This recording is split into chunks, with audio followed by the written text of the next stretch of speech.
بسم اللہ الرحمن الرحیم۔ السلام علیکم، آپ دیکھ رہے ہیں ون ٹی وی اور اب تک کے نیوز بلیٹن کے ساتھ میں ہوں عرفان امتیاز۔ سب سے پہلے نیوز ہیڈ لائنز۔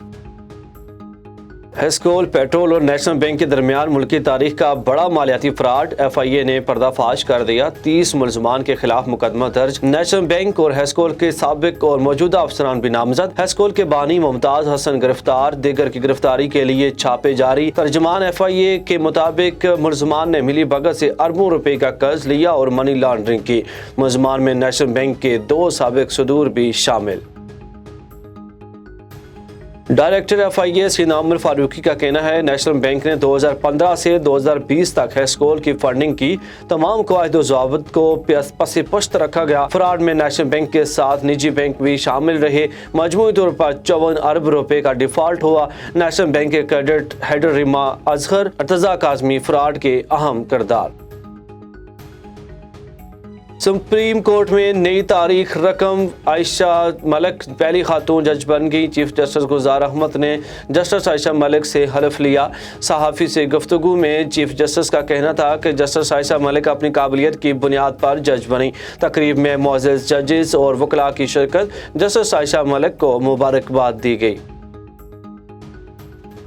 جدید صلاحیتوں سے لیس جنگی بحری جہاز پی این ایس تغرل پاک بحریہ کا حصہ بن گیا۔ 10 سی کنگ ہیلی کاپٹرز بھی بحری بیڑے میں شامل۔ صدر مملکت عارف علوی نے خطاب میں بولے، ہم امن کے ساتھ رہنے کے خواہش مند ہیں۔ بھارت میں نفرت کی آگ بھڑک رہی ہے۔ نیول چیف بولے، پاک چین دوستی لازوال ہے۔ کراچی میں کورونا کی شرح سب سے بلند، 37.3% شرح کے ساتھ 2831 کیسز رپورٹ۔ کراچی کے ضلع جنوبی میں کورونا کے 402 کیسز رپورٹ۔ گارڈن، صدر اور سول لائن سب ڈویژن میں مائکرو سمارٹ لاک ڈاؤن نافذ۔ خیبر پختونخوا بلوچستان میں برف باری، سخت سردی سے معاملات زندگی متاثر۔ گلیات میں 3، مری میں 2 فٹ تک برف باری۔ سیاح اور مقامی لوگ گھروں میں محصور۔ گلیات میں برفانی تودہ گرنے سے مری روڈ بند۔ انتظامیہ سڑکیں کلیئر کرنے میں مصروف۔ حالیہ بارشوں اور برف باری سے 8 افراد جاں بحق، 16 زخمی، 29 گھروں کو نقصان پہنچا۔ حکومت سے باہر آ گیا تو میں خطرناک ثابت ہوں گا۔ سڑکوں پر نکل آیا تو اپوزیشن کو چھپنے کی جگہ نہیں ملے گی۔ وزیر اعظم عمران خان کا کہنا ہے، پی ٹی آئی حکومت مدت پوری کرے گی، اگلی حکومت بھی ہماری ہوگی۔ عوام مہنگائی سے تنگ ہے لیکن اپوزیشن کی چوری بچانے کے لیے نہیں نکلیں گے۔ سرائے عالمگیر میں سعودی عرب سے آئی خاتون سائرہ اور 4 بچوں کا کوئی سراغ نہ مل سکا۔ مغوی فیملی کے زیر استعمال گاڑی برآمد کر لی گئی۔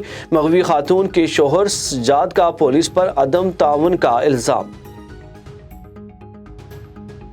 لاہور میں کورونا کی 5ویں لہر، مارکیٹ میں ادویات کی قلت۔ شہر کی متعدد میڈیکل سٹورز پر پیناڈول موجود ہی نہیں۔ چند ایک میڈیکل سٹورز پر دستیاب پیناڈول شہری مہنگے داموں خریدنے پر مجبور۔ حکومت ڈینگی وبا میں بھی پیناڈول کی قلت دور نہ کر سکی تھی۔ اسلام آباد کوآپریٹو ہاؤسنگ سوسائٹی اجازت نامے اور غیر قانونی اقدامات سے متعلق تحصیل اٹک میں سماعت۔ اسلام آباد کوآپریٹو ہاؤسنگ سوسائٹی کے سیکرٹری مہندی شاکر تحصیل آفس میں پیش۔ سیکرٹری مہندی شاکر اسلام آباد کوآپریٹو ہاؤسنگ سوسائٹی کا ریکارڈ فراہم نہ کر سکے۔ سی ایف او اٹک کی ہاؤسنگ سوسائٹی کی غلط رپورٹ پیش کرنے پر تحصیل آفس کی سرزنش۔ اسلام آباد سوسائٹی کے اجازت نامے اور غیر قانونی اقدامات سے متعلق بڑے انکشافات۔ ہیڈ لائن سے فی الوقت اتنا ہی۔ مزید خبروں اور اپڈیٹس کے لیے دیکھتے رہیے A1 T V. A1 T V, سب پہ نظر، اندر کی خبر۔